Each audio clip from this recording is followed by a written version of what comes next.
Hello, friends. Today's guest on the podcast is Nathan Hadley. Nathan is a professional route setter and a very impressive all-around rock climber. Nathan works at the Seattle Bouldering Project and spends much of his time climbing on some of the world's best granite in and around Index, Washington. He also travels quite a bit to climb and seems to have a particular affinity for hard multi-pitch sport climbs and alpine climbs, although he's pretty good at everything. We talked about his experience completing the Canadian Alpine Trilogy, which is a collection of 3 514 multi-pitch routes that Sonny Trotter established in the Canadian Rockies some years ago. We talked about putting up the first 514 at Index, a route called En Passant that Nathan climbed this spring. And we talked about repeating a route called Vanishing Point on Dolomite Tower and Nathan's hopes to find another 514 multi-pitch route in Washington State. We also talked about training. Nathan has a really interesting way of using bouldering circuits in the gym as a significant portion of his training, and we talked quite a bit about that. We talked about different types of circuits he uses to train power endurance or to practice onsighting skills or to work on low-end endurance. We also talked about the mental side of onsighting and some of the key things that led Nathan to have a really successful onsighting trip to Turkey last year. And we talked about Nathan's organic approach to taking time off from hard climbing and the importance of following the psych. Nathan wrote a really great article about bouldering circuits, the different types, and how he uses them in his training. You can find that on his website at nathanhadley.com, and I will link to it in the show notes. He's also written countless articles about his projects and trips, and I highly recommend checking out those as well. And that's it. If you guys have any questions about circuit training, please don't hesitate to ask. Don't hesitate to reach out for any reason, actually. I love hearing from you guys, and I really appreciate the kind messages I've received from many of you. I'm glad many of you are liking the show, and I'm always open to feedback for ways to make it better. Thank you for listening. Love you all. Be safe out there. Please enjoy this conversation with Nathan Hadley. Cause no one can do it like we do it, like we do it, like we do it. Cause no one can do it like we do it, like we do it, like we do it. I don't know if you were aware of this, but SJ mentioned you in the podcast that I did with her. Oh, really? So yeah, you mentioned that you listened to Mikey's. I did one with SJ as well, and she mentioned you when we were talking about the Dark Side of Liberty, and you going and repeating that. And she brought up that you had done the Canadian Alpine Trilogy right before that, and that's really interesting to me. We talked on the phone a little bit ago, you and I, last week or so, and we got into that a little bit, but not a whole lot. And that's a huge accomplishment. Congratulations. And yeah, and maybe not the most common goal or something that, today's average climber gets fixated on. So I'm curious, what put that on your radar and what got you excited about the Canadian Alpine Trilogy? Yeah, so I grew up in the Midwest, and so I think I kind of have an exaggerated love of being in the mountains because I didn't live close to the mountains. And I grew up sport climbing, going to the Red. So I think I've always just been, like, the thing I'm most inspired by right now is people doing hard like multi-pitch face climbs in the mountains. So the route, like Silbergeier in Switzerland, which is part of like the original Alpine Trilogy in Europe, that route has always been a dream route, still is. I hope to one day plan a trip to get on it. And I think Sonny Trotter, who put up that Canadian Alpine Trilogy, was also inspired by these routes and wanted to create a similar sort of experience in the Canadian Rockies. And I've known about a couple of his routes for a while. A video came out of one of the routes called Castles in the Sky, and the crux pitch of that route is just like insane. It climbs this arête that's, probably 1,000 feet off the ground. The position just looked insane, and it was probably maybe 5 years ago when I saw that video, and I was like, I want to go climb that someday. So I think a lot of doing routes like this is finding like the right partner. Okay. And I think just a couple things aligned that finally kind of enabled that trip to happen. I met this guy, Mike Kersner, in Patagonia 2 years ago. Did you guys do the trilogy together? Mm-hmm. Oh, I didn't know that. Yeah. Okay. I know Mike. Yeah, we did like a month-long trip to Canmore, and we weren't going with the intention of climbing all 3 routes. The routes that really inspired me were Castles in the Sky and The Shining that Tommy Caldwell and Sonny Trotter put up ground up. So those 2 routes were like kind of high on the list, and if we didn't really get to anything else, that was fine. Mm-hmm. We also wanted to check out the path at Lake Louise and just climb at the main sport climbing crags and just kind of get a good tour of like the Canmore climbing. Yeah, so we went into it like quite casually, just kind of inspired by a couple of these routes. At what point did you decide like, okay, let's finish the trilogy? So this is last summer that we did this. We drove out from the Pacific Northwest. On our way, we stopped in the Bugaboos, and neither of us had been to the Bugaboos, so we climbed a couple moderate routes in the Bugaboos just to kind of see that place, and then drove on to Canmore, rested a couple days, and Castles in the Sky was like number 1 on the list, so that was the first thing that we got on. And we had 2 good days of weather before some rain was coming in. And we decided that we were just going to climb on that route those 2 days, even though the hike is like probably 3 hours. Like, they're kind of long days to get on these routes. Usually want to have like a rest day or 2 in between attempts. But what ended up happening is I sent the route in on the 2nd day. So we were like in Canmore like a few days, and like this dream route had like already gone down. Mike wasn't able to do it then, but he came back to it like a couple weeks later and sent like his first day back on it. Awesome. So I think after doing that route so quick, we were like, maybe we can actually do all 3. So yeah. That's awesome. Is that something that you prepared for in a targeted way? Yeah, I definitely did do some preparation. I think that I like get into the mountains enough that like I wasn't too worried about the hiking and the long days part of it. I felt like I basically just needed to get into sport climbing shape. Okay. And that would probably be enough to get me the rest of the way. Mm-hmm.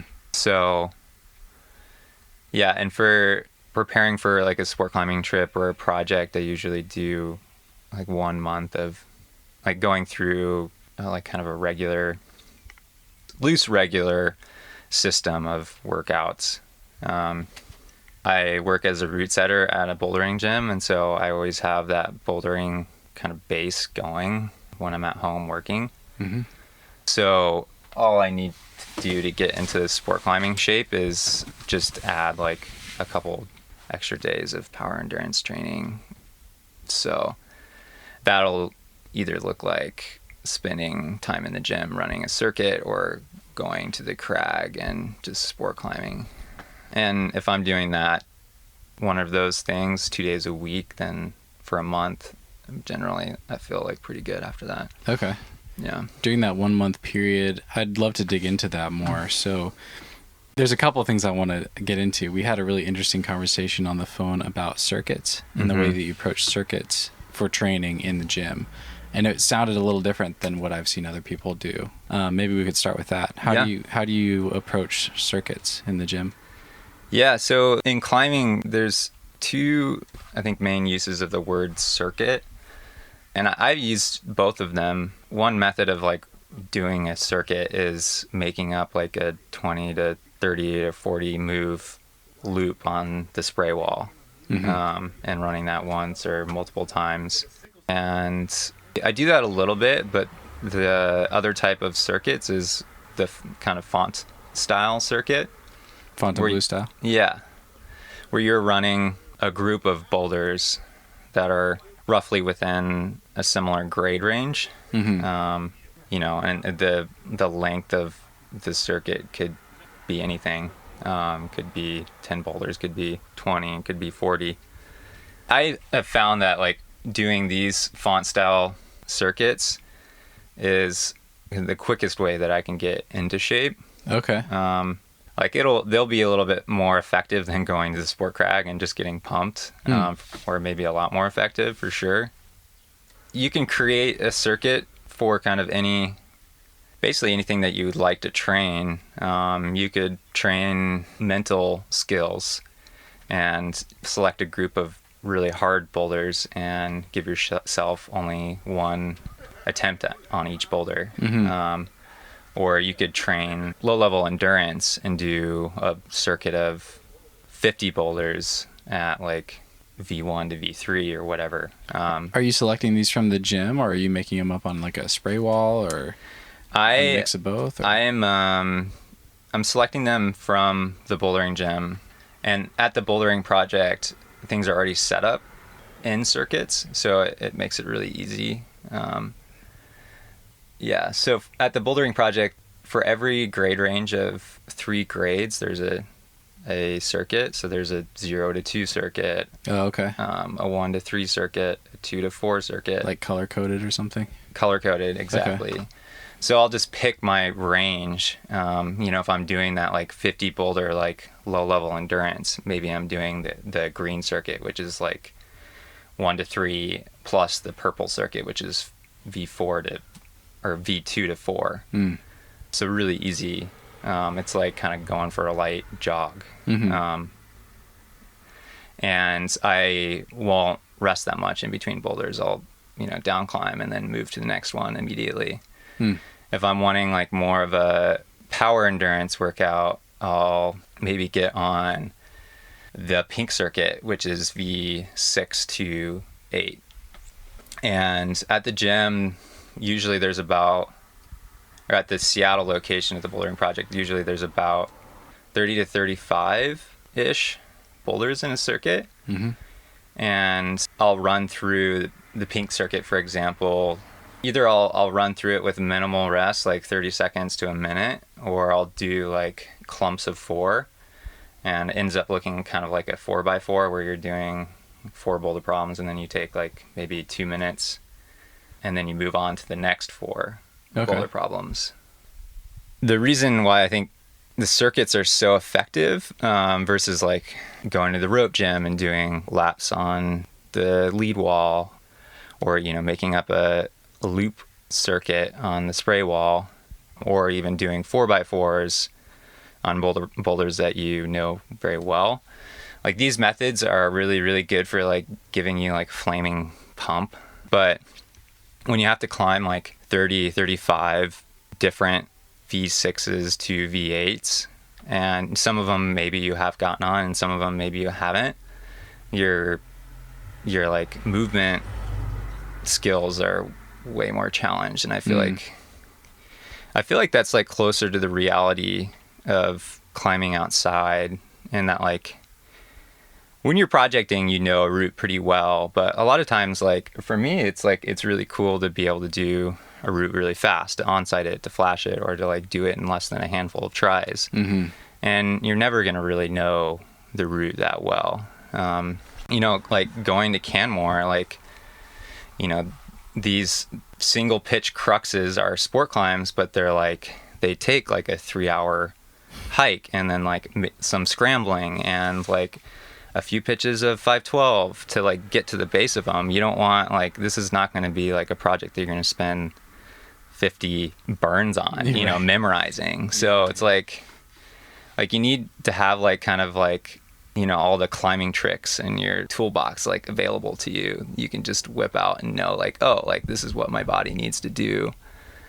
And I think doing circuits is going to like usually bouldering, like the movement requirements are a little bit more complex than sport climbing. And I think that's the benefit of doing circuits at a bouldering gym, because like the route setters have like designed these boulders to be trickier than the average sport climb.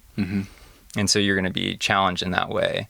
And your foot might pop and you might like fall because of a stupid move, and you might not get like the perfect pump.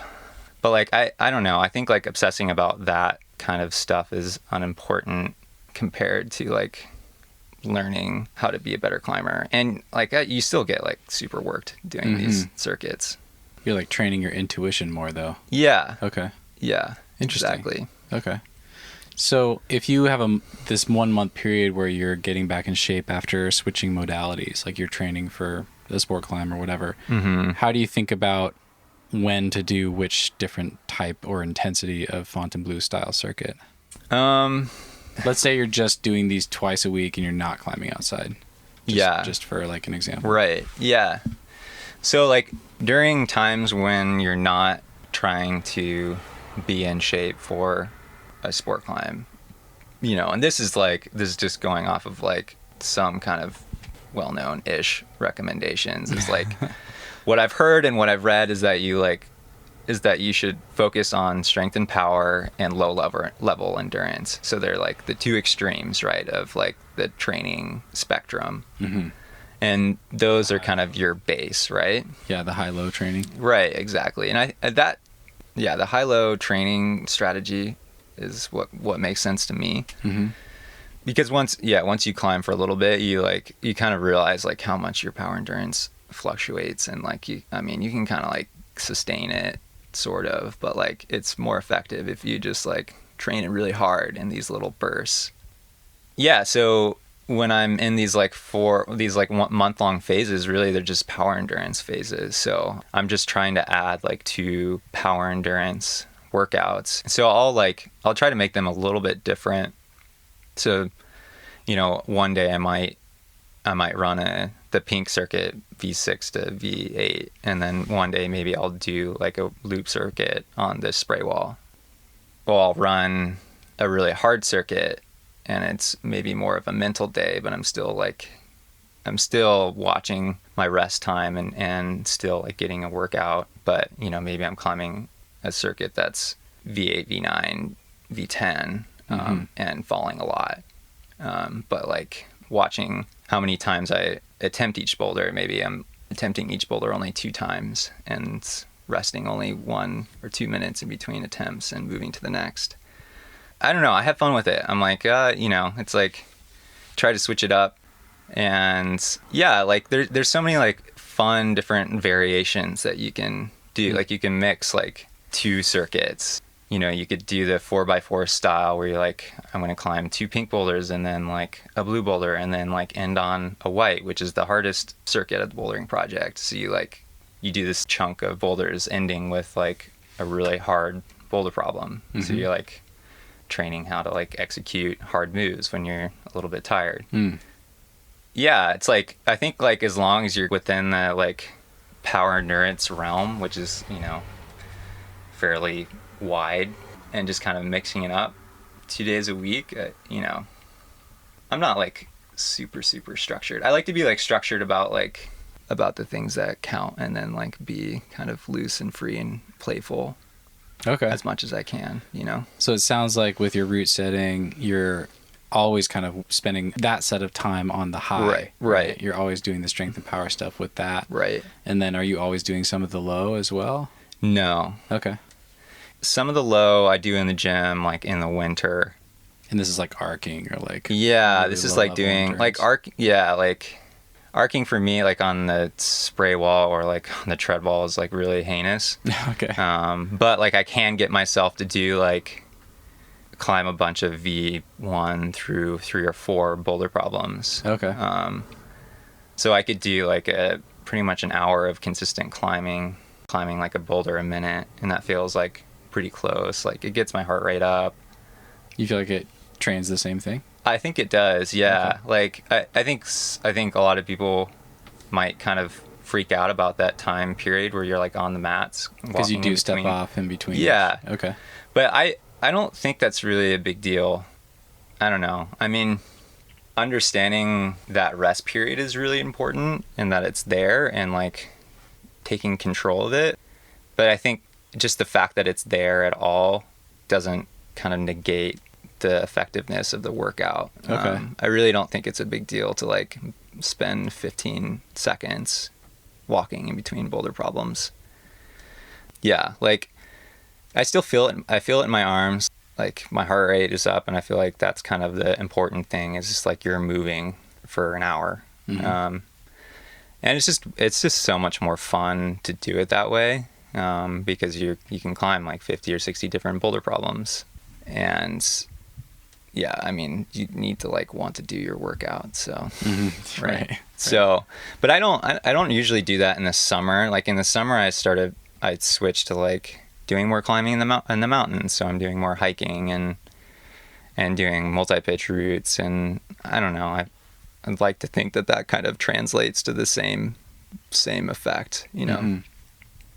So yeah, I like kind of try to work, you know, what I'm psyched for, plus like my work as a route setter, bouldering, try to weave everything together into like kind of this like loose but effective training plan. Okay. So Cool. I have a couple of follow-on questions. So you said like with the power endurance, with the font circuits, you're not too structured with that. You keep it fun. Mm-hmm. And then you said something interesting. You said you save the structure for where it matters more. Mm-hmm. What are those things? Where do you have more structure in your approach to training? I think just the fact that like I am thinking about this and kind of like shifting pieces like that, that's me structuring my workouts. And like I think that's kind of the piece that matters. Like I don't think it needs to be more than that. And I think like the focus that I can kind of can bring to performing outside is also like a piece of that. It's like you do have to like zero in and singularly focus on whatever climb that you end up on. If I can kind of keep like a loose but intentional approach to my training, but then like be able to be super focused, super disciplined in the amount of sleep that I get and my warm up and all of that when it's time to perform. I don't know. I guess that's the kind of winning combination for me. Okay. Yeah. Got you. Yeah. It sounds like you used this kind of 1 month prep and circuit approach when you were trying to be specifically fit for Scarface. You came down to Smith a while back and sent Scarface 14A down there. Yeah. Is that true? How did you think about like focusing to be able to show up fit for a route like that? That one actually I didn't have like a good training period before that one. Okay. I think I told you before that I felt like I was like in passable shape. And like Passable shape. Passable shape for that route. Yeah, for that route. Right. You just showed up with a healthy finger. Yeah. You got it done. That's right. Well, yeah. So like at that point I had been kind of like in a sport climbing mode and just trying to maintain it for a few months maybe. And it, you know, like my power endurance kind of ebbed and flowed. And I feel like that's kind of like a hard place to be when you're like trying to send a project because you never really know where you're at in that cycle. Mm-hmm. So yeah, before I did Scarface, that winter I decided that I wanted to compete. Again, it was something I did growing up. I competed in the youth series, and then when I aged out, I just quit. I kind of moved on from climbing for a little bit, and yeah, I don't know if I was like burnt out, but I feel like I definitely needed to step away from it and have that kind of vision in. That's right, because you started really young. You started at age 7, is that right? Yeah. Okay. And yeah. How long were you really into the comp thing before you? I think I started competing like pretty fast, like within a year. Okay. I got sucked into the youth climbing team. So I did that, and then yeah, I stopped when I was 17 or 18. So it had been, I'm 27 now, and it was this last winter or 2 winters ago that I competed. So it'd been like almost 10 years since I competed, and I'd been a route setter full time for the last like 6 or 7 years. And, you know, I'd set for comps. I've been kind of like loosely associated with the scene. And I was curious just like how would I do if I jump back into this for a little bit. I just wanted to see where I was at and just get a taste for it again. So I signed up for sport climbing nationals, which I think was in the beginning of March of last year. And I did the month-long stint that we talked about. for that. And so I came into that feeling pretty good. My goal was to make semifinals, and I did. Nice. And yeah, that was super cool to be back in it and kind of know that I can sort of hang, you know? Yeah, totally. So, and then after that, I planned a climbing trip with my wife to Turkey. And my goal was just to like kind of take that fitness that I had built up for sport nationals and translate it to a bunch of onsighting. And I chose onsighting for that trip just because I wanted to keep the vibe like relaxed, like just be able to like go to a bunch of different areas with my wife and Liz and just have a lot of fun getting on tons of different routes. And it worked out really well. I onsighted more 513s there than I think I like doubled the amount of 513s that I've ever onsighted in that awesome. one trip. Onsighted my first 13C. Yeah, it was really productive, but it also was just like insanely fun because I just got on like all of these really, really, really beautiful rock climbs. So yeah, it was really, really cool to translate that month like to sport climbing nationals and then that trip.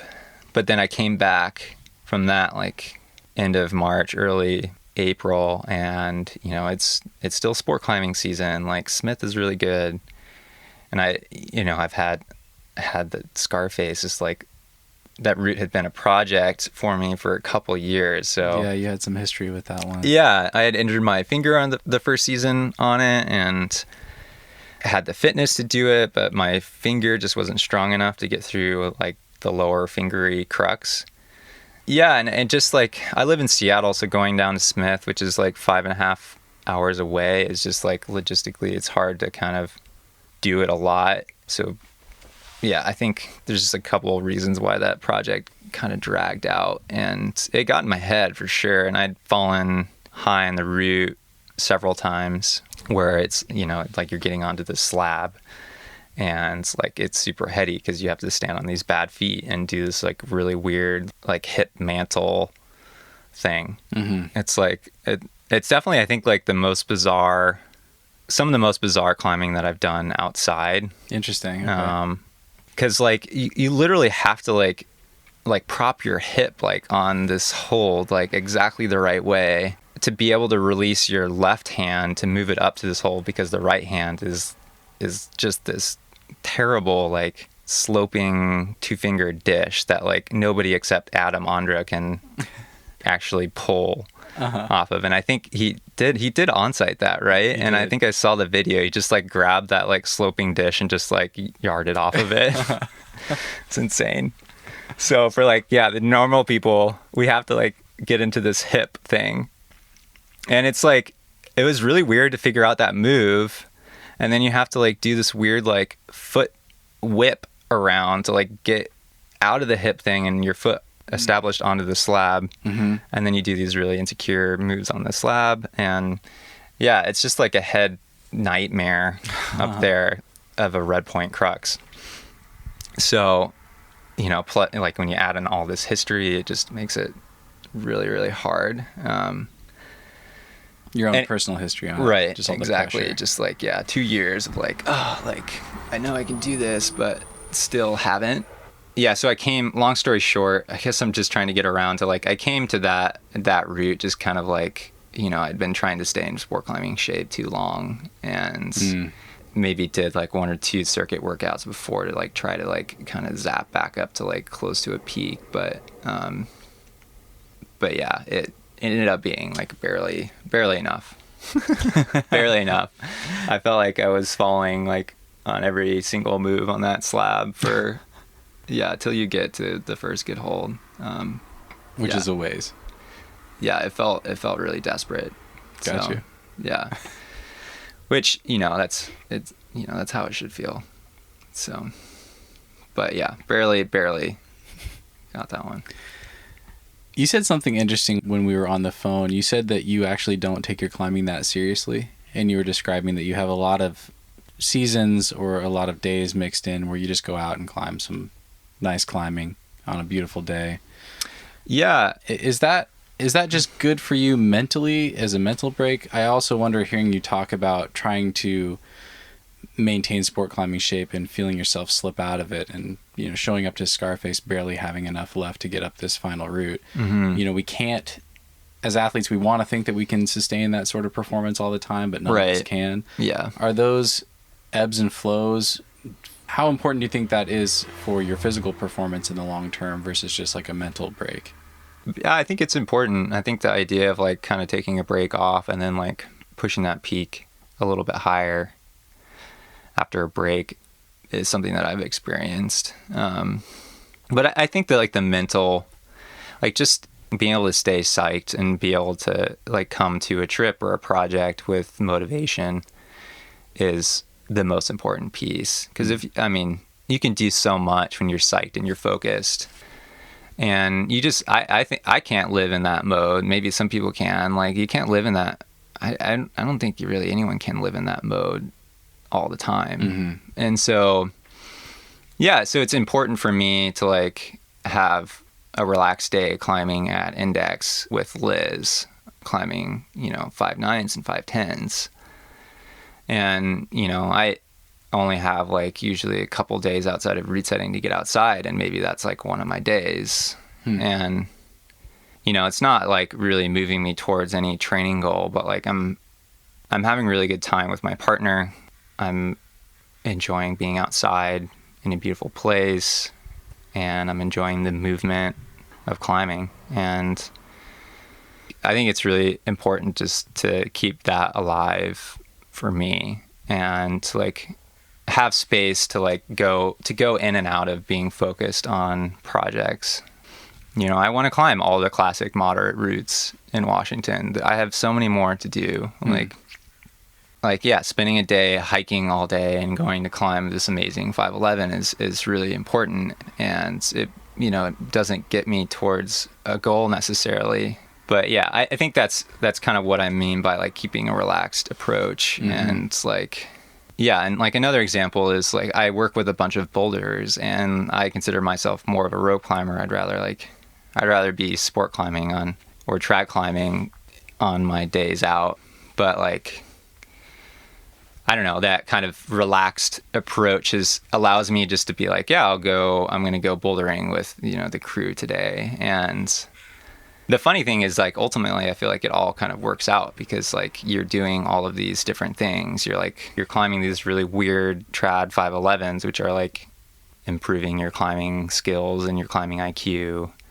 And, you're going out and bouldering, doing something maybe that like you don't prefer, but it's leading towards creating a better, well-rounded climber in the end, I think. So, yeah, I'm kind of like, I fully am kind of have this whole system like justifying my like quote unquote relaxed approach. And I think people who climb with me, like, I think Mike thought I was like super intense when we did this Canmore trip. And I think I can be. It's like I switch into that mode of like, okay, this is like, I have like this goal and these routes that I want to do, and like I'm going to do everything I can to like accomplish that. But I'm going to only stay in that mode for a little bit, To what extent do you plan those intense and relaxed modes versus just letting them happen?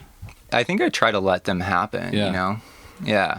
So following the psych as much as you can, like finding the sport climb that really inspires you, or like, the multi-pitch routes that really inspire me, and coming to those routes with kind of like an open mind, and kind of when you realize things are clicking and that like this is something that you really want to do, then kind of entering into that focused state of mind. Yeah, that's the way I go about it, at least. What about on the flip side? Is there anything that signals you like, okay, it's time for me to just kind of chill out and enjoy some easier climbing for a bit? Whether something that you recognize how you feel in your body or your mind. Yeah, totally. That's a really good question. I think like body pain is a huge, like, I mean, if you're just like not feeling very good and you're not very psyched, like I've had to learn how to listen to that and be like, okay, it's time to like relax and go climb 5.9s and do a lot of hiking. Yeah, and then like after finishing a project, I think like it's easy to kind of like want to like go rush to the next one, but like because you're like, like I accomplished this thing, the psych kind of still feels sort of high, but you've just exerted a mental effort, and I think like that's a really good time just to switch and be like, okay, I need to like I'm just gonna like have no goals intentionally for a while, you know, a month or two, and just use this time to like do easy climbing that I've wanted to do for a while, or like get into skiing, or like do other things that aren't hard rock climbing that you've wanted to do. So yeah. You were talking about the 511, how, you know, that might not necessarily be a part of moving towards this ultimate goal that you have, or a harder goal that you have, but it does improve your IQ, your climbing IQ. Yeah. I think when I first met you, we were in the Agro Gully at Smith, and I watched you Onsight Agro Monkey, which is 13B, and I think it was your first 13B Onsight. Yeah, it was. Yeah. And I remember at the time I was so impressed watching you do that, and just like, who is this guy? And I think I snooped on you a little bit, and I saw that you have a really impressive tick list of onsights in the mountains, that granite style that's really difficult, really tricky to read. You know, a bunch of 12 pluses that I saw, multi-pitch routes, like right off the bat. I was like, whoa. We got into an interesting conversation about onsighting, and I was asking you on the phone, like, is it just the 511 thing? Is it just spending a lot of time on granite and using all this time climbing and all this mileage to slowly increase your climbing IQ, or are you also able to practice that? And you said something really interesting about how you practice onsighting in the climbing gym. Can you speak to that? Yeah. It's kind of back to the circuits thing, right? Yeah, back to the circuits. Yeah, there's a circuit for everything. Onsighting circuit. Yeah. So I mean, the onsighting circuit is quite literally is just what it is, what it sounds like, and you have one attempt per boulder. And I remember you saying you're not necessarily flashing, like sometimes you've done them before. Yeah, sometimes you've done them before, but ideally, like, you know, you go to a different gym that you don't normally climb at, and you like select a grade range, and you just hop on every boulder in that grade range that's up in the gym. With a one try limit. With a one try limit, yeah. Because it increases the stakes, you know? And, I mean, you have one shot to onsight a route or flash a route, and if you don't, like, it's a red point. So... you know, it's not about doing the boulder. And I think that's it's cool about it. It takes like a little bit of discipline to be like, I'm only getting on this once. And like, you know, I've done some coaching, and it's really, really funny to force people to do this exercise, because you always want to like try it again, because like you could get on, your foot could blow on the first move, and that's it. You know, that's your shot. So, yeah, with this workout, like the rest time doesn't really matter. You just kind of rest as long as you need, like as you want to be kind of recovered. You know, you're not trying to get a pump. You're trying to like perform on each boulder. And I do that, and then I'll also go to the sport climbing gyms in the area and Onsight, because I don't like primarily climb at or train at a sport climbing gym. When I visit these gyms, like everything's new to me, so which is great. So I can get on pretty much anything and practice. But I think just using a mix of things, kind of like we've talked about, is important. Is there ever a case for an exercise where you're practicing one try limit climbing in a state of fatigue? Yeah, you could for sure do that. I mean, is that something you've done, or do you think that'd be valuable? Yeah, I think it would be. I think if you do like a long session of one shots, what I call them, you know, by the end of the workout, you're going to be kind of tired. So you'll kind of get that. Yeah, I think you kind of naturally end up working that. And I wouldn't say that I've targeted that, even though obviously that's important. I think like if you're running circuits, you get that already. Like if you're doing a power endurance circuit, the whole idea is that like you don't like have every boulder memorized, because you're getting on 35, and you know, even if you've been on 25 of them already, you know, you're still going to run up against some that are like feel kind of unfamiliar. Mm-hmm. And yeah, I would say, I guess you get that effect from doing kind of more of the power endurance side of circuits. Got you. Yeah. There's a little bit of a onsighting element to those. Yeah, exactly. Got you. Yeah. Okay. I think that's that's a fundamental part of doing circuits, is that you don't have everything dialed. Because I think like every other way to train endurance, usually like, you end up having things dialed. Yeah, the tread wall where you're climbing on the same 10 holds. Yeah, the tread wall. Straight. Yeah. Yeah. Yeah. You know, sport climbs in the gym that are like more simple movement usually, and you're maybe running laps on the same one. Yeah. Mm-hmm. So, yeah, the biggest advantage is that you're like, you're being forced to do like uncomfortable and hard moves that you may not be like super familiar with or have dialed. Okay. Yeah. I want to also talk a little bit about strategy with you for outdoor onsighting. Yeah. And maybe we can talk about your Turkey trip. Mm-hmm. The first question I want to explore is, I always have a really hard time warming up for hard onsights. Mm-hmm. Yeah. It feels like I need to warm up differently than I do for Red Point project. And I haven't totally figured out what that needs to be, whether it's just slower pacing or what. But do you have any thoughts on that? Is there any specific way you warm up for a hard onsight? Ideally, if I have a project outside, the on-site component is part of my warm-up. Okay. Yeah. So I'll climb, you know, a 5'11", 5'12". You know, I have body issues like everyone else. So I do whatever band work, like whatever kind of PT stuff that I'm doing at the moment. It kind of helps like get the body warmed up. Yeah. So you kind of like are working a pyramid, and it means that you're like getting to your Red Point project a little bit slower than maybe you would normally. But for me, it's like, doing two routes, like a 5'11", a 5'12", you know, and that second route being something that you're going to get like that medium pump on, I think is pretty important. And then you're going to go to your kind of your onsighting level.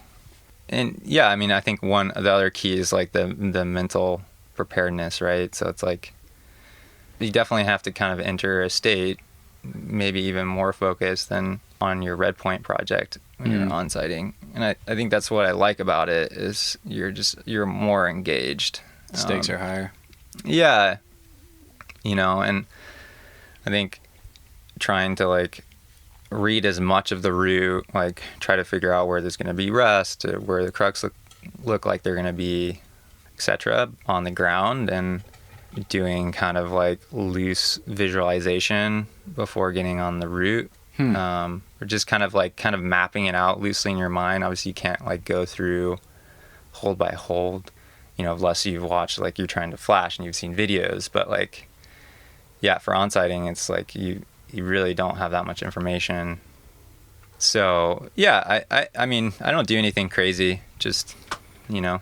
Are you visualizing specific movements, or just how you might feel on the route, how tired you're going to be, what your mental dialogue is going to be when you approach a hard section or a rest? Like what is involved in that sort of process? I think just like mapping out kind of like the rests and the crux and like the corresponding like mental states. You know, it's just like, okay, like the bottom of the route looks like easy and kind of relax, like get into a rhythm, like looks like I have to turn it on for a little bit, but then I get a rest. I'll be able to refocus there.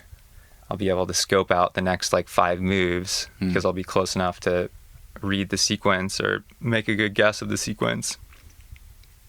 And, you know, and then I'm going to execute that envisioned sequence as all out as I can. And, you know, just keep going into the chains. And so it's like, for me, it's like, it's loose, but just trying to get yourself prepared to try hard is important. Is there anything you can point to aside from the physical preparation that helped your Turkey trip be so successful for onsighting? Anything maybe as far as onsighting and your prep and how you look at a route from the ground or how you think about it that you wish you'd known years ago? I think just knowing that you have to like try onsighting. I think it's hard to come by the discipline of like not getting sucked into like trying something multiple times. And I think key for me was like I actually kind of limited my attempts, and I left like a lot of routes undone. So your intention going into the trip? Yeah, it was like I'm gonna spend like 2 tries max on most stuff, you know, and you know I'm gonna use that second try on routes that are like really fun and inspiring and like really cool routes. But I'm also gonna get on like random routes that like, you know, might be definitely not classics, and I'm gonna try to give it an onsight burn, and then maybe I'll onsight it or maybe I won't, but I'm just gonna move on after that. I think just kind of setting some guidelines for myself for that trip was pretty important, and I don't think I had ever done that to that extent, and that strategy ended up being really successful. I think partly because like you know, like I attempted to onsight a lot of routes, so naturally like some of them worked out. So, you know, yeah, got you. Yeah. So one thing I didn't know, I was a little bit familiar with your resume before I started doing my homework on you, and I knew that, you know, you're very good at a lot of different disciplines. And one thing that had slipped by, because I had heard about some of the 514s you've climbed at Little Sci, and I knew that you'd done Scarface, but you recently did the first 514 at Index, first ascent of the first 514 at Index. Yeah, I think it deserves to be the first 514, but proposed. Yeah, first proposed. We'll call it that. Well, congrats. Yeah, that's awesome. Yeah, tell me about that one. Yeah, so it's the route is called. Actually, I should look it up. We call it 10%, but the full name is longer. It has a complicated, complex history. It sounds like the like abbreviation is TPMV. But yeah, how do you even say that? 10% meteorological ventilation. I think I looked up what that meant, and TPMV. I'm not sure if it even means anything. It's VINT. I will add this route in the show notes for people if they want to tell us what it means. So it means it's Wiktionary.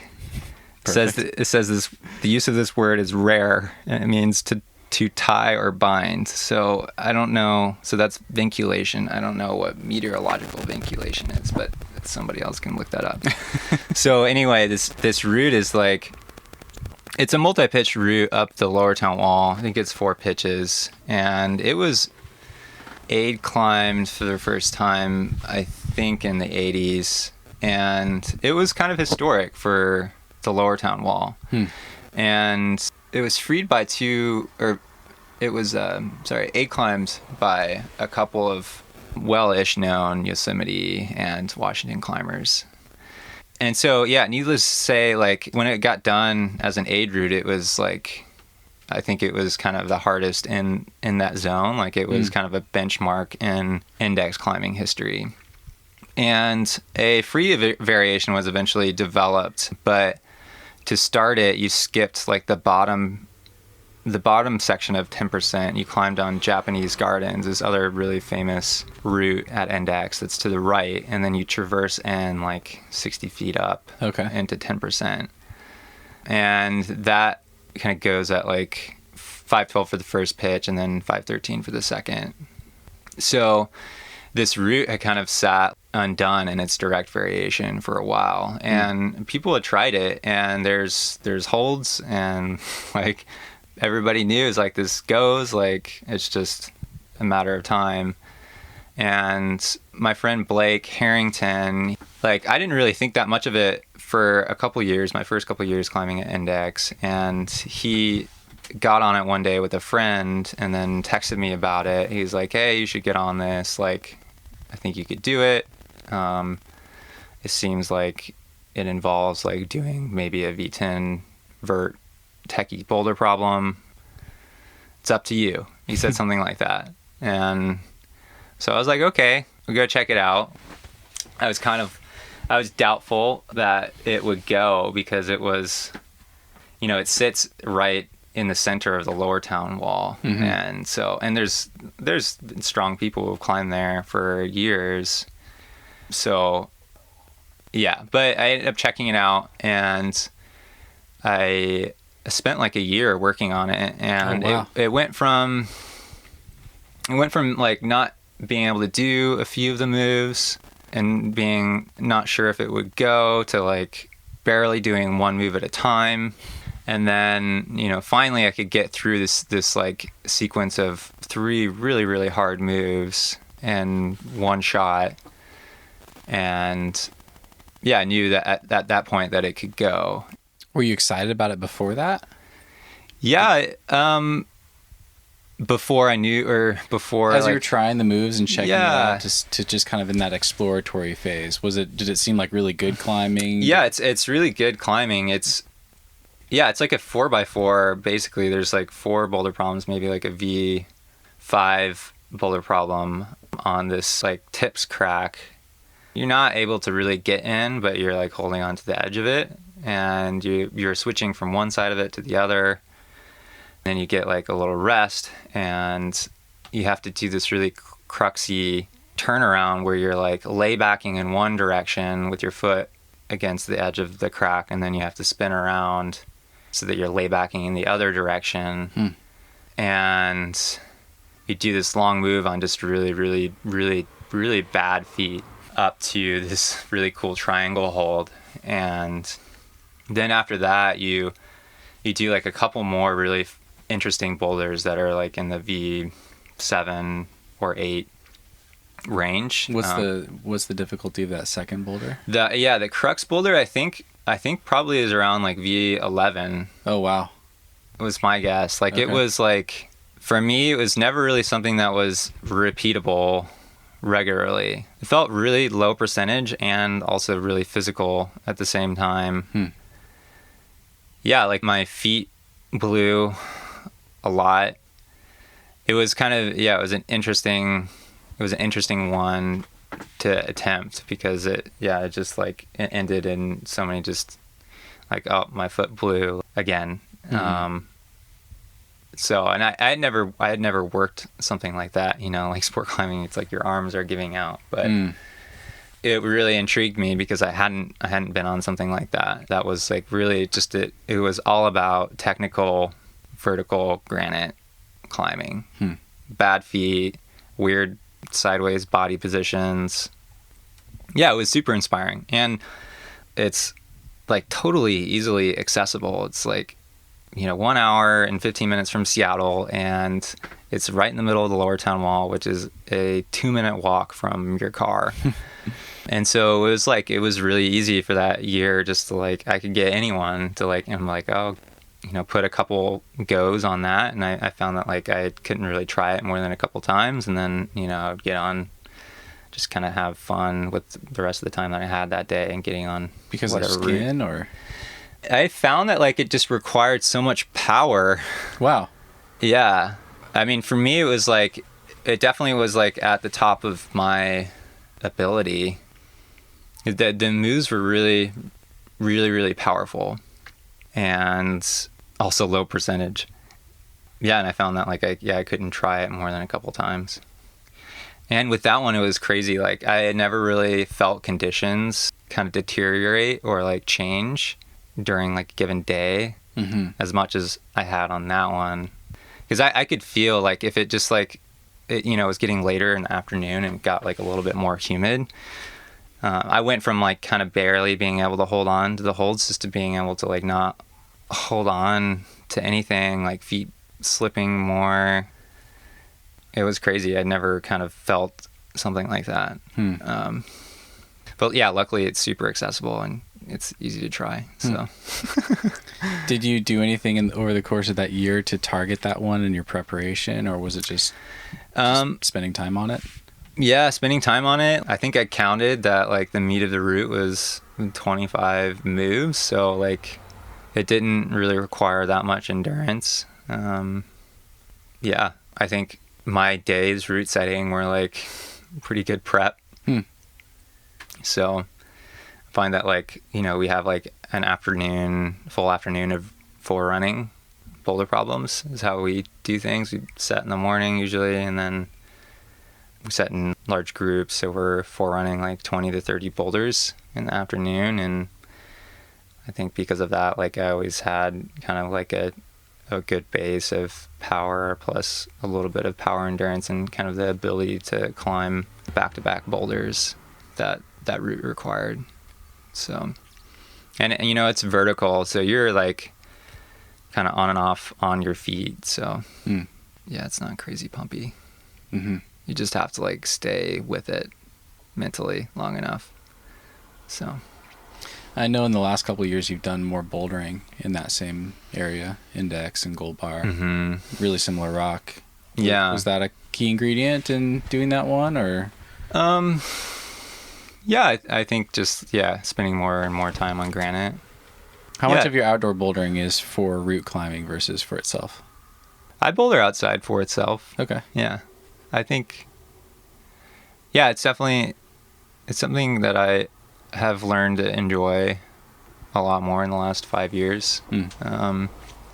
Yeah, I don't really have the motivation to like project boulders, but I really love going outside and bouldering and trying to do boulders fast. And yeah, so I think like something that a lot of people maybe don't recognize about climbing in an area like Index or like these granite vertical areas is it really is just like a bunch of bouldering, but you're on a rope. And so climbing at Index is like kind of the best preparation, or at least the first step to like preparing to do hard routes at Index is just getting used to the movement there and doing the bouldering on the rope. Like it'll get you a fair bit of finger power and stuff like that, just climbing on the routes there. So we kind of left off there. I want to jump back to 10%. How does that one stack up now? So obviously you did it in the end. Does that one stand out as like a significant highlight for you? Was that especially significant to send that one, or? Yeah. I think Index has become an important place for me since moving to Seattle 5 years ago. And I think to do something there that felt significant, it was a new kind of way of experiencing or living out kind of that climbing experience at Index was pretty cool. And for it to be on such a central historic wall, kind of leave your mark. Yeah, it felt cool. Like I feel like it's a cool mark to leave at Index. Like I don't really need to make another impression. I think it's just like, being able to finish up like an undone project in the center of the Lower Town Wall feels really cool. And I think it was a cool bringing together of a lot of the skills that I had learned in the last 5 years, spending more time on granite and bouldering a lot more. I definitely was way too weak 5 years ago to even have a shot at something like that. And my footwork was definitely nowhere near. Like, I think I probably would get up there and be like, there's no feet, this is impossible. And yeah, just to see like that, I've grown that much as a climber to be able to put like strength that I never had before, along with like, knowing how to use my feet on granite, It's pretty different. Yeah. Yeah. Do you know if anyone else has tried it? I do know that people have tried it. If it has been repeated, I don't know of that yet. Okay. So yeah, I'm waiting for a boulder. A boulder needs to get on it. Get Ben Harrington on it. Ben Harrington, I know we talked about it with him. I think he had some project this spring that he prioritized, and he actually put up a 514 FA in Washington this spring. And I think he is interested in getting on it, but he just ran out of time before it got hot. So this Yeah. fall, maybe. Maybe he'll get on in the fall. He's definitely like the local Washington person who would for sure do it. Yeah. So Cool. There are others, Yeah. but yeah, he could do it for sure. Awesome. Yeah. So it's basically 10% direct free. But you gave it its own name, right? Yeah, 10% direct was kind of like its first name, and then I gave it an AKA En Passant. I don't know why I named it. I don't know why I named it that. Shoot, I was about to ask you. Yeah, I'm trying to remember. I'm like, so yeah, En Passant is this like really weird chess move that's really hard to explain. I don't know. I mean, I guess it felt like it fit a little bit because, you know, it was, I don't know. I mean, it's kind of stupid, stereotypical, like climbing, like solving problems, like making the strategic move. But yeah, I don't know. I just thought it was a fun name. Cool. My friend Chad, he's the head route setter at Seattle Bouldering Project, shout out. He belayed me on the Send. And yeah, it was like one of those days where you're just like asking around trying to get like anyone to go out with you and belay you on this thing because you're like, it's early May, it's getting hot, I'm running out of time. Yeah, you're close. Yeah, and I like got him to come out just for that. He belayed me on it. I sent first go. It was super awesome, and he wanted me to call it Fun Triangle, which I'm kind of sad I actually didn't name it that because it kind of revolves around this like triangle shaped like inset triangle shape hold, and you have to like at one point you have like 3 points of contact in this like triangle that's like a foot high. You have like 2 hands and a foot in there. Oh my gosh. And so you're like kind of doing so much with this triangle hold. But yeah, I like that name. Yeah, Fun Triangle. Great name for a Savage 14A. Yeah. So that's funny. It's got 3 names. Are you a chess player? I know how to play chess. Okay. Yeah. Okay. But I'm not serious. So I crowdsourced a little bit when I was prepping for this. I reached out to Mikey and SJ to see if they had interesting questions for you. And SJ was interested in the Canadian Alpine Trilogy, so we already touched on that. But Mikey had a question. You know, he knows that you're a route setter at SBP, and he described the setting there as unique and fun, but all volumes in compression, and he called it like the most styled setting he'd ever seen. And he was curious if you feel like that volume style, compression style is conductive for actually getting stronger. Yeah, I think a lot of people have that question.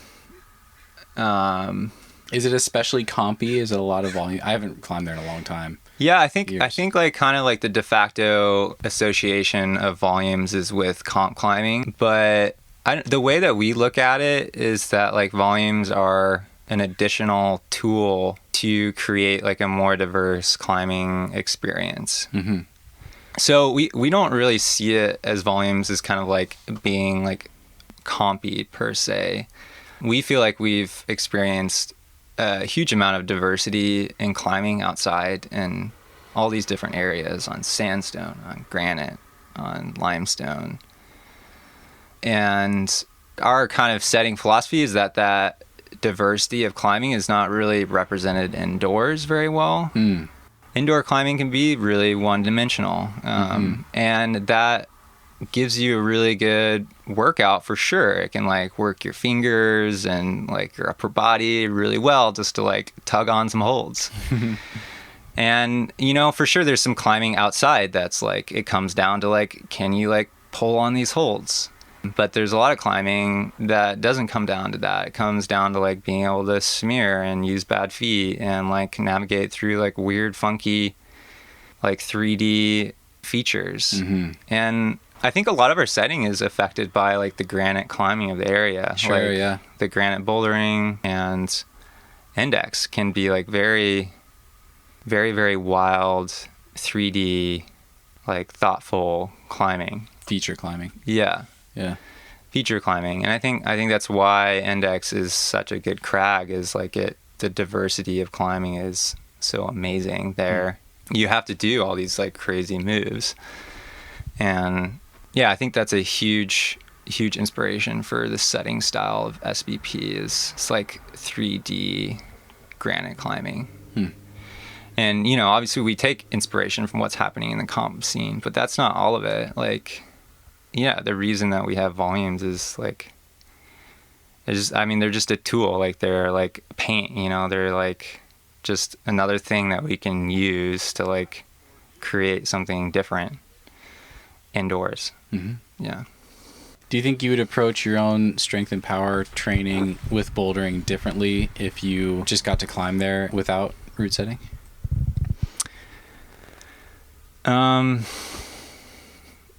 How high quality is your forerunning session for training? I guess that's kind of what I'm asking. Yeah, it's definitely not like super high quality, but the good things about it are that it can usually warm up slowly, which sometimes when you go to the gym on your own, it's hard to warm up slow enough. And because, most climbers nowadays are climbing V4 or below, we have to spend a lot of time on those boulders. And so like the first half of that forerunning session is like climbing V4 or below. And so it's a really nice kind of slow warm up. And then usually we'll jump after we're kind of like warmed up enough, but before we get tired, we'll jump to that high end and forerun those, and then kind of like come back down to that, like those middle grades. Okay. That's so interesting. I just did an interview with Paige Klassen. Yeah. And she does the exact same thing in her structured approach to her bouldering sessions. Oh, really? Like a thorough warm up and then skips to the hard, and then backs off a notch to the kind of hard. Yeah. Yeah. Yeah. And so it like, you can't really control what you get on, but like you end up climbing limit moves most days. So, I still get a good power workout, and it's a long session. So it's like, it's maybe longer than, you would want for like a power workout. Usually you want to call it quits before you're tired. Mm-hmm. But you kind of like go beyond that when you're like dropping down to like the middle grades. Sure. So I don't know. I feel like that kind of like that longer day prepares me for just longer days outside and being able to perform longer, and just my body is kind of used to that level. So I don't know. It's not perfect, but it also works. Okay. Yeah. So I know it's a lot of wear and tear on your body. That's something we talked about a bit on the phone. yeah. Anything that you could point to that's helped you with recovery or that you focused on more in the last couple of years? Yeah, climbing less. Yeah. On top of your setting. Yeah, I used to like climb like 5 days total, 5 or 6 days sometimes, and like some days would be like more moderate climbing, but I mean now I work more, number one, but then also just I think I've learned that like I have to treat those setting days as like real climbing days and like rest appropriately, which sucks, but because I you want to like be like, oh, this is just my job, this is like not real climbing, right? But the more I can kind of be like, this is real climbing, and I show up fresh for my route setting, the more I can kind of put into forerunning, I feel like, and then the more I can get out of that session. So yeah, it means only having like 1 or 2 max good days outside of setting, but I think climbing less has been pretty key. And then I have to like make friends with the experts, people who know bodies and like how they work, and like I feel like I've had to learn so much about nutrition, like what foods work for me, and then just like how to like balance out imbalances in my body, what kind of like supplemental lifting and other stuff to do. But that's been like essential for me to figure out what those things are, alongside with climbing less. So Got it. yeah. Is there something that you've felt especially grateful for lately? Yeah, I'm grateful that I have a job right now. It was nice to have a little break, to be laid off for a bit, but Yeah, you guys are back to setting? yeah, we're back to setting, and I have, setting's not the perfect job, but I look forward to going to work still. I work with fun people who love climbing, and I have a job right now in the midst of a global pandemic. And yeah, I think it's a pretty heavy time right now for a lot of reasons. And I am super privileged, super lucky to not really feel like I have a lot of like questions about like my livelihood in the near future. So awesome. Mm-hmm. What about something you're excited about? So I talked to you a little bit about like wanting to like look into like new routes and Cascades. Yeah. Oh, I'm glad you're bringing this up. Yeah, I can bring it up because I forgot. Yeah, let's do it. Yeah, and so let's talk about it. I think it's been perfect. I mean, yeah. So right now is like really not a good time to travel, and for me, I'm like, okay, I gotta just find something really local to get psyched on. Mm-hmm. And I have a couple ideas.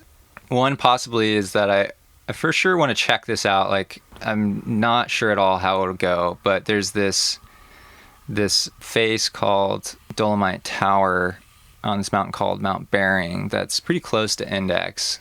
From my house, it's like an hour and a half drive to the trailhead. And there's multiple routes on it, but there's like one route worth climbing on it called Vanishing Point. Okay. That I actually revisited with my friend Mike Kersner, who I climbed the Trilogy with last year, this last weekend. And it's this really unique route. Sounds like you guys had a really long day. Yeah, it's really the first ascensionist Brian Bordeaux. He gave it a grade of 5, which is equivalent to like an LCAP route. What is that like implied overnight, like hauling?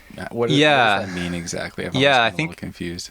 I think like grade 4 is generally like, oh, this is a route that like most people will spend like a day and a half on, and like I think grade 5 is like 2 full days or more, or something like that. I'll fact check it. Yeah, you can fact check it. Yeah. So the grade, I feel like the grade 3, 4, and 5 is something that's not really used anymore, because it's like standards have been kind of shattered as far as like how quickly people are free climbing stuff. So it's hard to use that like grading system and kind of know exactly what it means, when people are free climbing or free soloing grade 5 in 4 hours. Right. It's like, what does that mean anymore? And it's pretty normal to climb like a grade 4 in a day. Like most competent parties like will do that. So I think originally Brian Bordeaux, I think, spent like 3 days free climbing this route. Oh, wow. But then all of the ascents that it has seen since have been in one long day. What is Vanishing Point? Is it like 12 plus or something? It's given a grade of like 12B. To me, it feels like 12 plus. Okay. But yeah, I don't know. I feel like the grade doesn't really say anything at all about how severe it is. Okay. Yeah, and it's also just like really, really close to the parking lot in a sense. And that also kind of like throws off like how hard this thing should feel. Okay. What do you mean? Like the approach is gnarly, or? Yeah, it's like you do this like simple 1 mile hike on this nice trail. Like it's really popular trail, and you hike. It's like 1 mile to this lake, and then you're right below this north face. So you hike like 20 minutes max on this trail, and then you like break off of it, and you end up having to do like kind of like 2,000 feet of like technical approaching. Oh man! Starting with like some bushwhacking, and then like you get into this like 45-degree forest section where you're like clawing up like dirt and roots and some fixed lines that were left in place. And then you have to like climb like several hundred feet of these slabs, which when Mike and I climbed it Friday, they were all just like streaming with water. Oh my God. Yeah, so there's actually like these slabs are like kind of bolt protected in some ways, or in some spots, but like a significant zone was just like these bolts were just in a waterfall. And like I don't know, there was no way that we could actually like climb the bolts, and so we were like kind of questing to the left of them, like in drier terrain, but there was no protection. Like I think at one point I like slung this like, I don't know, centimeter thick branch. Like it, like, I don't know, it's like it maybe would have held, but probably not. Yeah, God. So it was like a mix of like kind of climbing through waterfalls and these slabs and walking on snow fields in our climbing shoes. Oh, and wow. Like climbing up some mud just to get to the base of this wall. And then it's like 1,500 feet of like really, really steep, sustained, like, I mean, it's like the climbing is 11 plus 512 pretty much the whole way. Oh, wow. And yeah, it's like it feels pretty serious because it's super exposed. Like there's some loose rock here and there. Yeah, it definitely has this lore to it. And I think like Mikey actually was involved in an accident on that route. And that's added to the lore of it. So curious now. Yeah. And so, yeah, I've climbed this route before, and like my friend Travis and I, we had some route finding issues, and then like we were trying to climb through like sections of loose rock, and like it took us a while to figure out that we didn't need to do that and there was a better way. And we ended up just getting kind of really scared and spooked and like kind of giving up our goal of free climbing the route and just like trying to get up and over as fast as we could. And we were like 12 hours car to car that day. And so coming back to it, I was like, you know, it probably will take us 12 hours or less because I know the route and I'm with another competent partner. Like it should go fairly smoothly. And it ended up taking us like 3 hours longer. We were like nearing the top of the route. We had started in Seattle at like 5 and we were nearing the top, and my partner's like, oh, it's like after 7, like we're definitely not going to hit the 12-hour goal. And I was like, so I 5 a.m. and you're at 7 p.m. at the top. Yeah. Okay. Yeah. And so we were like already beyond 12 hours, and I like hadn't checked the time the whole time we were climbing the route. So I was like, no, you're kidding me. That's not right. It is not past 7 right now. But yeah, just like it took forever. We both sent the route that day. So I think like to do that, we were like having to like climb it at a casual pace, like taking some rest, and like, yeah, we're not just like in kind of all out, like we need to get to the top mode. We were like, you know, trying to like save enough energy to free climb the next pitch. But it's this like totally kind of, it's this weird clash of like, this is a really local face. It's mostly bolted, but yet it still feels like it's really committing. And like you can like look from the route, you can see the Lower Town walls, and like you can kind of like see back to the Puget Sound. You know, it's like you feel like not far out, but also like you feel far out, but you're really not. Okay. Yeah. And so I don't know. I've kind of like, since I climbed that route, I've wondered like if there might be another good possibility on that face. So, and I'm inspired by Mikey and SJ's route. You know, it would be cool if like, you know, on Liberty Bell. Yeah, it would be cool if there was like, you know, another like a Washington trilogy of like, hell yeah, of like hard multi-pitch routes. Cool. So I don't know, maybe that exists there, maybe it doesn't. Like maybe I'll go up there and like, you know, wrap in and find that it's just like really terrible rock and like not even worth it.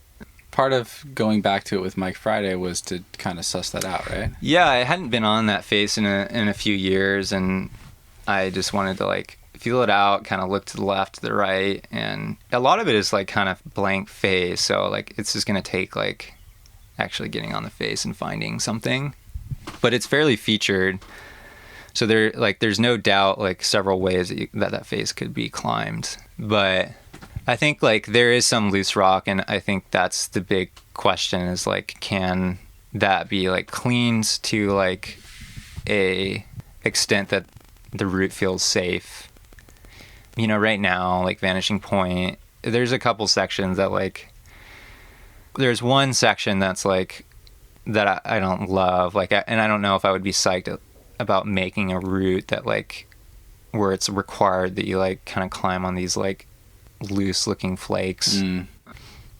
And like another part about Vanishing Point that makes it feel real is that it's kind of bolted not very well. Like some pitches are bolted really well, but then there's these sections where you're just kind of pointlessly running it out, and like a fall would be really bad. So part of me is like, if I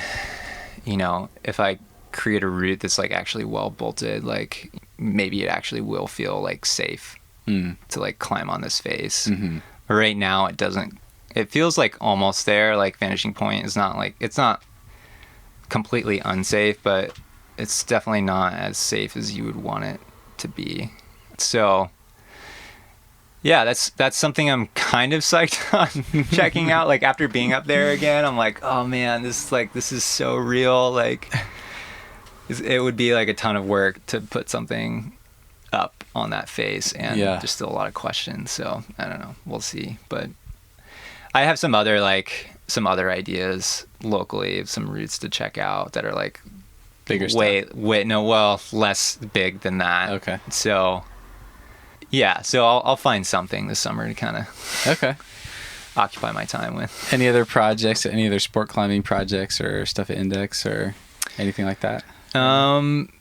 Not really. Yeah, I think I'm kind of like, I think I have to choose if I'm going to be in sport climbing mode or like climbing in the mountains mode. Okay. Because it's just like I can't be sport climbing fit and also be like trying to put up a new route. So I kind of want to just lay off of trying to be in any kind of fitness and just like focus on finding something new. So cool. Yeah. Right on. Yeah. Where can people connect with you? That's a good question. I get that answer a lot. They can't. They can't. Do you get that answer a lot? I do, yeah. Yeah. It's about 50-50, it seems like. Yeah, so I'm like, I am not really on social media. I got off like a year ago, but I have a personal site, nathanhadley.com. Oh, that's right. Yeah, and I think awesome. I think my email is on that. I need to like look see. You write great articles. You write great trip write-ups and stuff too. Yeah, thanks, dude. Yeah, I've read some of them. Yeah. I read about your Patagonia trip, I think. It was really great write-up. Cool. Yeah, I'm trying to like... I'll link to it. Yeah, share a little bit of what I'm up to there. It feels like healthier for me to do it that way instead of like feeling like I need to like constantly kind of update the world about like every little thing that I'm doing. Yeah. So just write about the things that like feel significant to me. So... And I interrupted you. Is there a contact page on that? Yeah, I think like my email's on that site, so you can find me at nathanhadley.com. Cool. For now. Right on. Yeah. Well, thanks, Nathan. This has been super fun mix of stuff. I'm pretty excited to try some of your font circuit. Yeah, dude. Techniques when I'm back in the gym, whenever that is. Yeah. If you ever want any more guidance or ideas about how to do that, I'm psyched to talk about it. So awesome. Yeah. And if I follow up with you on that, then I will be sure to pass it on to people listening too. Totally. Cool. Thanks, dude. Yeah, thanks so much. Yeah. Cheers. Move with the rhythm. Shake it up, stop when the clock hits 13. Sing 1, 2, 3, 4. Cause no one can do it like we do it, like we do it, like we do it. Cause no one can do it like we do it, like we do it, like we do it. Cause no one can do it like we do it, like we do it, like we do it. Cause no one can do it like we do it, like we do it, like we do it.